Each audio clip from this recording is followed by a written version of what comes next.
Halo saudara, dari Arlington, Virginia, saya Helby Yohanes dan tim VOA kembali hadir dengan serangkaian berita Amerika Serikat dalam segmen Sapa Dunia. Saudara, komentar Presiden Joe Biden yang menyebutkan Presiden Tiongkok Xi Jinping serupa diktator memicu ketegangan baru antara kedua negara. Kunjungan Menlu Amerika ke Tiongkok juga dinilai tidak menghasilkan pencapaian penting. Sementara kini Amerika mengkhawatirkan rencana aktivitas militer Tiongkok di Kuba. Dalam penggalangan dana untuk kampanye pencalonannya kembali dalam Pilpres, Presiden AS Joe Biden menyamakan Presiden Tiongkok Xi Jinping dengan seorang diktator. Jubir Kemenlu AS menyebutkan, ini bukan sesuatu yang mengejutkan.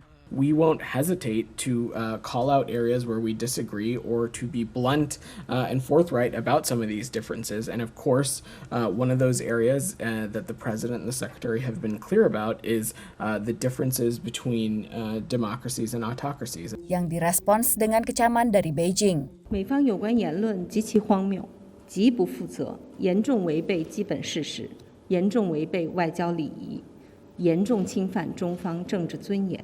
是公开的政治挑衅，中方对此强烈不满，坚决反对。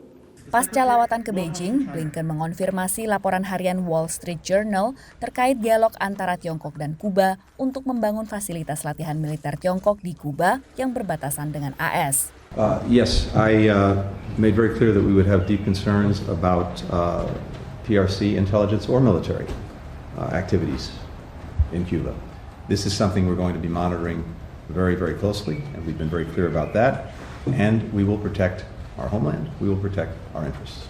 Analis menilai agresivitas Tiongkok di Kuba menunjukkan kepercayaan diri Beijing menghadapi AS di panggung dunia. It would be a step forward if they're actually going to be actively involved in military training as opposed to just intelligence cooperation and collection.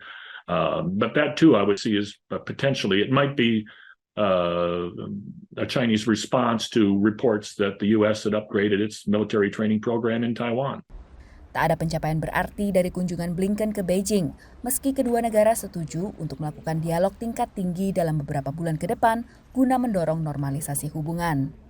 Demikian laporan tim VOA. Beralih ke gerakan warga di kota Atlanta, Georgia untuk mengkampanyekan keselamatan para pejalan kaki.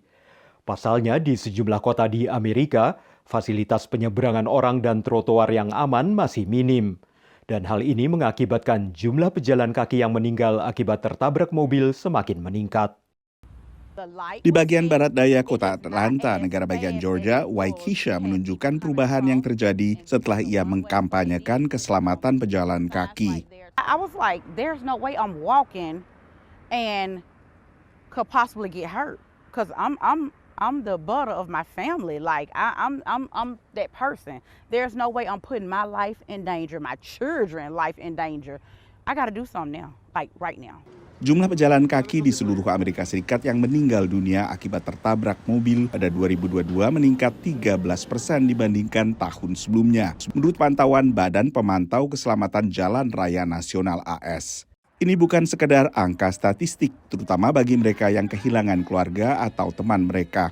Brittany Glover adalah seorang pramugari yang baru pindah ke Atlanta dan ditabrak saat sedang menyeberang Donald D. Hallowell Parkway, salah satu persimpangan paling berbahaya menurut pejabat Atlanta.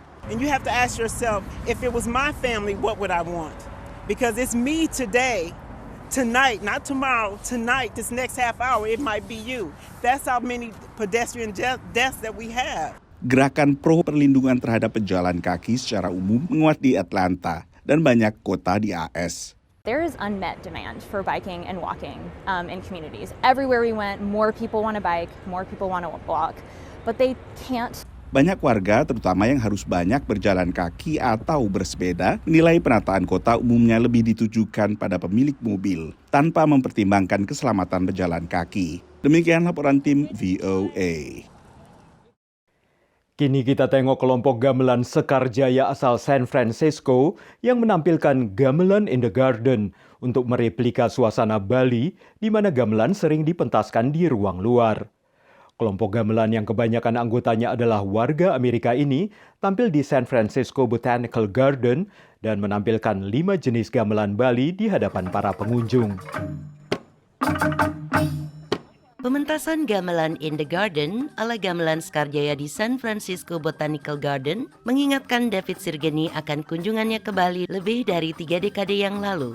Pencinta gamelan ini menikmati pertunjukan seni musik dan tari Bali di taman seluas 22 hektar yang dipenuhi lebih dari 8.000 tanaman. Yes, we're bringing Indonesian culture here, but not only that, we're sharing it with a sense of respect and commitment.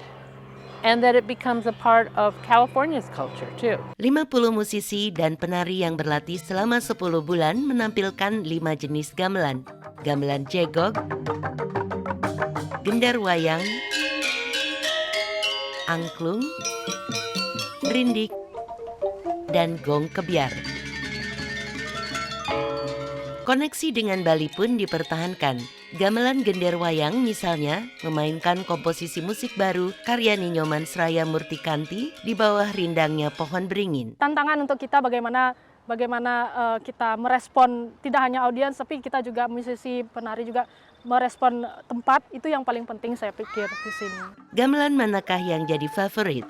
That's a very hard question to ask me because I love the Gandhar, which was just happened because it's so sweet and mellow sounding. And I love the angklung because that's actually what I studied. But actually what I love the most are those giant bamboo instruments and also the marching balaganjor with the drums and the cymbals. Dari San Francisco, California, VOA.